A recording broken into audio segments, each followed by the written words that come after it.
എല്ലാവർക്കും ഹാർദവമായ സ്വാഗതം. നമ്മൾ കഴിഞ്ഞ എപ്പിസോഡിൽ നമ്മൾ പറഞ്ഞു നിർത്തിയത്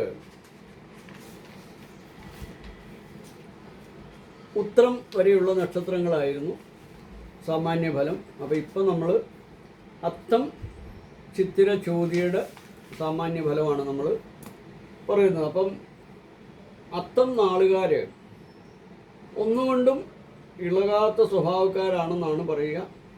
ബുദ്ധിമുട്ടുകളുണ്ടായാലും സന്തോഷപൂർവ്വം അത് സഹിക്കാനുള്ള സന്നദ്ധത ഇവർ എപ്പോഴും പ്രകടമാക്കാറുണ്ട്.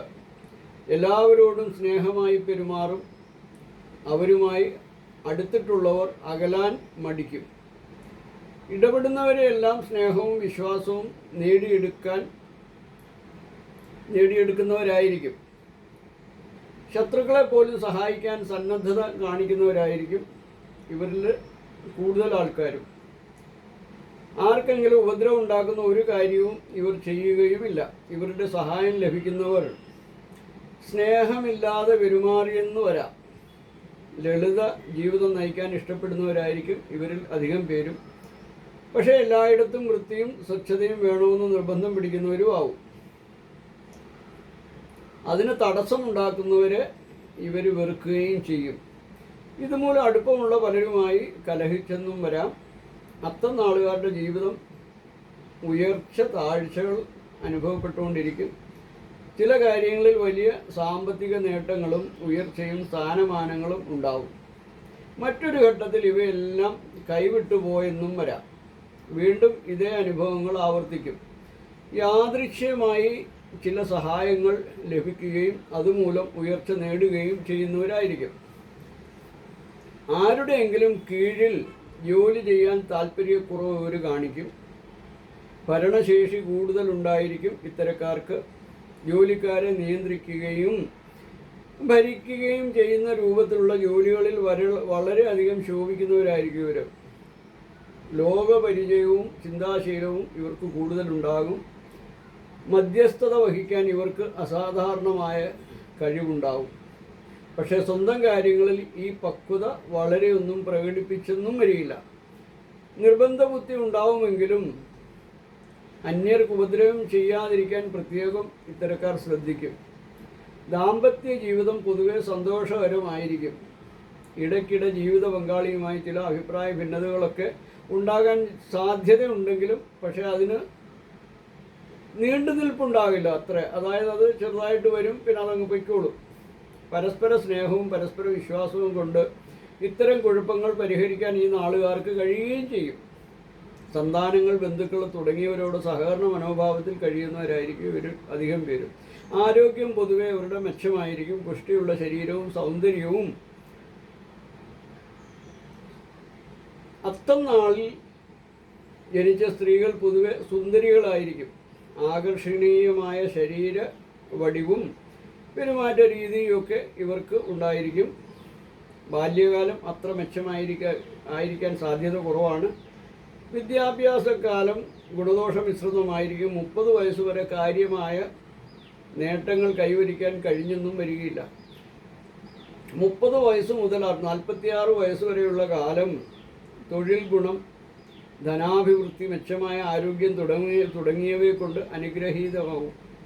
46 വയസ്സിനും 65 വയസ്സിനും ഇടയ്ക്കുള്ള കാലത്ത് ആരോഗ്യ സംബന്ധമായ തകരാറുകൾ ഉണ്ടാകാൻ യോഗം പറയുന്നുണ്ട്. പക്ഷേ ഈ കാലത്ത് ഭൂസ്വത്ത് സമ്പാദിക്കാനും യോഗമുണ്ട്. വാഹനം വാങ്ങുക തുടങ്ങിയവയ്ക്ക് യോഗമുണ്ട്.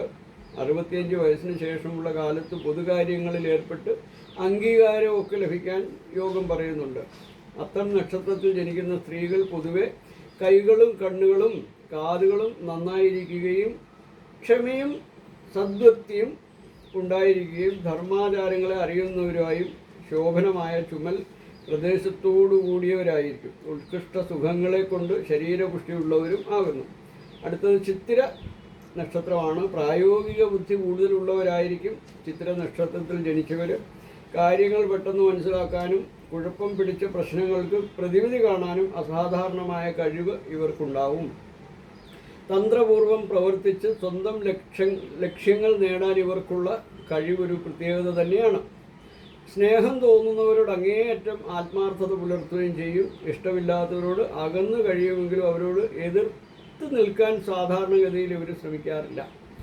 അന്യരുടെ അഭിപ്രായങ്ങൾ ശ്രദ്ധിച്ച് കേൾക്കുക, അവരോട് വിധേയത്വം ഭാവിക്കുകയും ചെയ്യുമെങ്കിലും സ്വന്തം ഇഷ്ടമനുസരിച്ചായിരിക്കും കാര്യങ്ങൾ ചെയ്യുക. പക്ഷേ അവരുടെ അഭിപ്രായങ്ങളിൽ സ്വീകാര്യമായവ സ്വീകരിക്കാൻ മടിക്കുകയുമില്ല. അന്യർക്ക് വേണ്ടി അധ്വാനിക്കുമെങ്കിലും സ്വന്തം കാര്യങ്ങൾ ബലി കഴിക്കാൻ ഒരിക്കലും ഇങ്ങനെയുള്ളവർ തയ്യാറാകില്ല. മഹാമനസ്കതയോടെ എല്ലാ കാര്യങ്ങളും നോക്കിക്കാണുന്ന സ്വഭാവമുണ്ടാവും. വേദനിക്കുന്നവരെ സഹായിക്കാൻ സന്നദ്ധത കാണിക്കുന്നവരായിരിക്കും ഇവരിൽ അധികം പേരും. പക്ഷേ പണനഷ്ടം ഒഴിവാക്കാൻ ശ്രമിക്കും. കൊടുക്കൽ വാങ്ങലുകളിൽ എങ്ങനെയെങ്കിലും വിജയം നേടാൻ ഇവർ ശ്രമിച്ചുകൊണ്ടേയിരിക്കും. ജനിച്ച വീട് അനുഭവത്തിൽ അവർക്ക് വരികയില്ല. മാതാപിതാക്കളോട് അടുപ്പക്കുറവുണ്ടാവുകയും പക്ഷേ മാതാപിതാക്കളെ പുകഴ്ത്തി പറയുകയും ചെയ്യുന്നവരായിരിക്കും. അവരുടെ മഹത്വത്തിൽ അഭിമാനം കൊള്ളുകയും മാതാവിനോട് പ്രത്യേകമായ വിധേയത്വവും ഉണ്ടാവും. മധ്യവയസ്സോടുകൂടി ദൂരസ്ഥലത്ത് സ്ഥിരതാമസമാക്കാൻ സാധ്യതയുണ്ട്.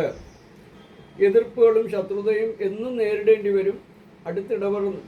അടുത്തിടപെടുന്നവർ അസൂയാലുക്കളായി വരാനും യോഗം പറയുന്നുണ്ട്. അപവാദങ്ങൾ സഹിക്കേണ്ടി വരും. പക്ഷേ അതൊന്നും അത്ര കാര്യമാക്കുകയില്ല. ഇവർ അസാധാരണമായ മനഃശക്തി ഉണ്ടാകും. ആരോഗ്യം പൊതുവെ മെച്ചമായിരിക്കുമെങ്കിലും മധ്യവയസ്സ് മുതൽ എന്തെങ്കിലും ഔഷധം തുടർച്ചയായി കഴിക്കേണ്ടി വരികയും ചെയ്യും. ബാല്യകാലത്ത് രക്തദൂഷ്യരോഗങ്ങൾ മൂലം ക്ലേശിക്കും. 30 വയസ്സുവരെ പലവിധ ബുദ്ധിമുട്ടുകളും ഇവർക്ക് വരും. പക്ഷേ അതെല്ലാം ഇവർ സഹിക്കുകയും ചെയ്യും. 30 മുതൽ 37 വയസ്സുവരെയുള്ള കാലം ഗുണദോഷമിശ്രിതമായി കാണാനും അവസരം പറയുന്നുണ്ട്. 38 വയസ്സ് മുതൽ അത്ര മെച്ചമായിരിക്കുമില്ലെങ്കിലും സാമ്പത്തികമായി വലിയ നേട്ടങ്ങൾ കൈവരിക്കാൻ ഇടയാകുന്നുണ്ട്. വിവാഹത്തിന് കാലതാമസം വരാം. വിവാഹം കൊണ്ട് കാര്യമായ സാമ്പത്തിക നേട്ടം ഉണ്ടായെന്ന് വരികയുമില്ല. കുടുംബജീവിതം പൊതുവെ സന്തോഷകരമായിരിക്കും. സന്താനങ്ങളുടെ ഉയർച്ച മൂലം ആഹ്ലാദിക്കാൻ ഇടവരും. ചിത്രനാളിൽ ജനിച്ച സ്ത്രീകളുടെ വിവാഹം വളരെ നേരത്തെയോ വളരെ താമസിച്ചോ ആകാൻ സാധ്യതയുണ്ട്. ഭർത്താവിനെ വകവയ്ക്കായ്മ മൂലം പലവിധ ബുദ്ധിമുട്ടുകളും വിവാഹ ജീവിതത്തിൽ സ്ത്രീകൾക്കുണ്ടാകാം. ചിത്ര നക്ഷത്രത്തിൽ ജനിക്കുന്ന സ്ത്രീകൾ പൊതുവെ പലവിധത്തിലുള്ള ആഭരണങ്ങളോടും ശരീര സൗന്ദര്യത്തോടു കൂടിയും കൃഷ്ണ ചതുർദശിയും ചിത്തിരയും കൂടിയ ദിവസം ജനിക്കുകയാണെങ്കിൽ വിഷകന്യകയായിട്ടും ശുക്ലപക്ഷ ചതുർദശിയും ചിത്തിരയും കൂടിയ ദിവസം ആയാൽ ദരിദ്രയായും കുലടയായും തീരുന്നു എന്നും ആചാര്യവചനം. അടുത്തത് ചോദ്യ നക്ഷത്രമാണ്. ലാഭനഷ്ടങ്ങൾ കണക്കിലെടുത്തായിരിക്കും ഓരോ കാര്യത്തിനെ പറ്റിയും തീരുമാനമെടുക്കുക. നിർബന്ധമുക്തി കൂടി നിൽക്കും ഇവർക്ക്. പുറമേ അത് പ്രകടിപ്പിക്കാതിരിക്കാൻ പ്രത്യേകം ശ്രദ്ധിക്കുകയും ചെയ്യും.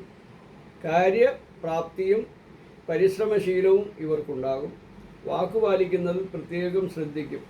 കൊടുക്കൽ വാങ്ങലുകളിൽ പ്രത്യേകം ശ്രദ്ധ പാലിക്കും.